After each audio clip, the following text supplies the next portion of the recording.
immerse yourself into the world of Creepy Man. He's waiting for you.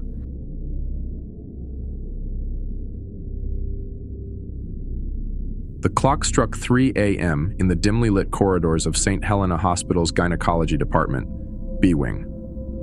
Nurse Linda, exhausted from her night shift, tapped away at her computer, entering patient data. The air was stale, carrying the faint scent of antiseptic, and the hum of the fluorescent lights overhead was the only sound accompanying her. A sudden dripping noise echoed through the empty hallway. Linda frowned. The water dispenser across the hall had started leaking. With a sigh, she turned her head toward the source and called out, "Hello? Who's there? Don't waste drinking water," she said. Silence. Annoyed, she pushed back her chair and walked toward the dispenser. The hallway was empty, the flickering light above casting eerie shadows along the walls. She reached out to tighten the tap, but before she could, a slow, scraping noise whispered from behind her. Her breath hitched. She spun around. Nothing. Exhaling sharply, she shook her head, forcing a smile. "Just my imagination," she muttered. Then she turned back. A horrifying figure stood inches from her face.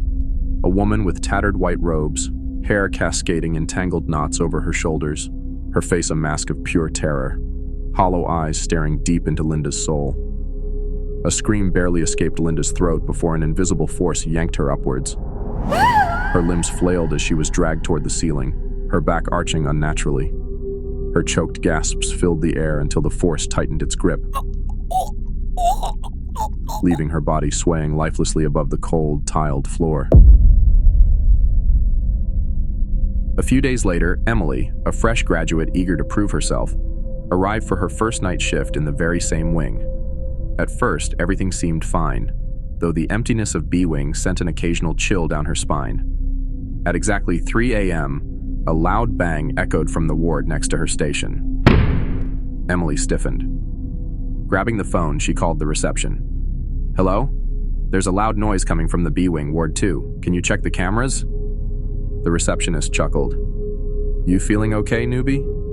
That ward's been empty for years." Emily's blood ran cold. Her mind raced. At first, she thought it was her imagination, so she ignored it and continued her work.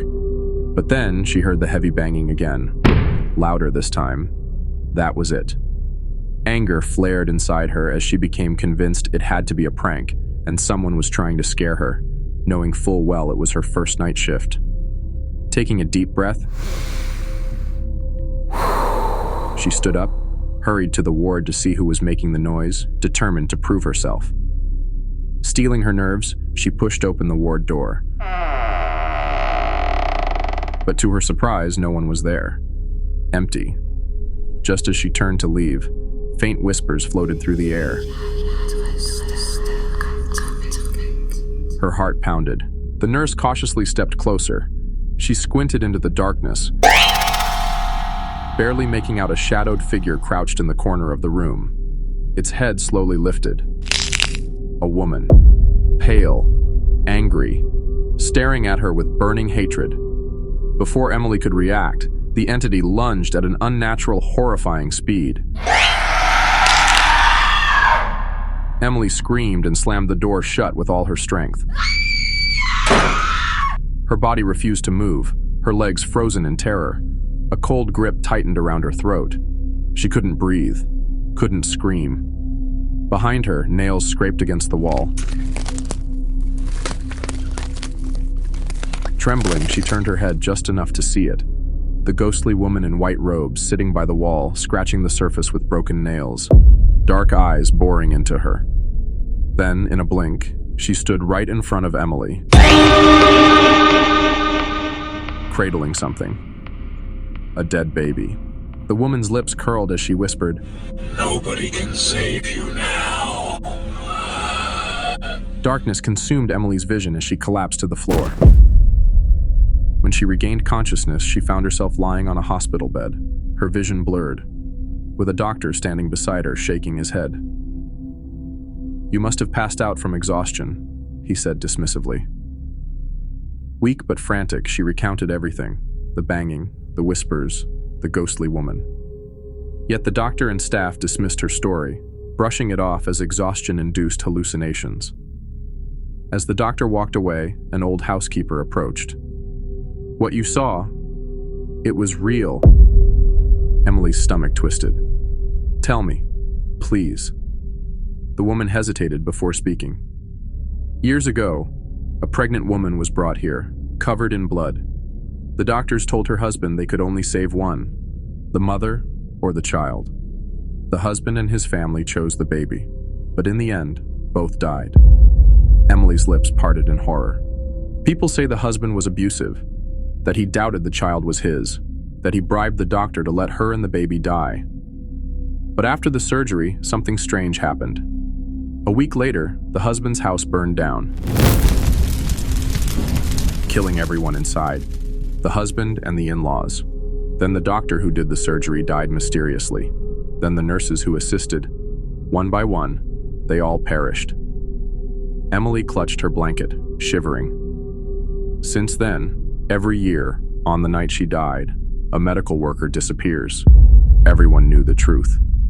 On that day, they all take leave to protect themselves. But since you were new, they made you take the night shift. You were unbelievably lucky. Somehow, she spared you, she said. A cold wind swept through the room. Emily turned her head toward the window. There she was. The ghostly woman stood outside, her hollow eyes locked onto Emily's. Then, she vanished. The next morning, Emily resigned and never returned to the medical field. A year later, a new nurse joined St. Helena Hospital. She was assigned a night shift in B Wing, that same cursed night. At precisely 3 a.m., a loud bang echoed through the halls, and the cycle continued. Now go ahead, click on the next episode. Before you go, if you haven't subscribed yet, please do. And don't forget to hit that like button. Your likes help our videos reach more horror fans and motivate us to create even scarier content for you. And if you got a real-life horror story of your own, or one you've heard from someone, we'd love to hear it. Send your chilling encounter to mrcreepymanpod@gmail.com and it might be featured in a future episode. Thank you for watching, and we'll see you in the next terrifying tale. Until then, stay safe and don't look behind you.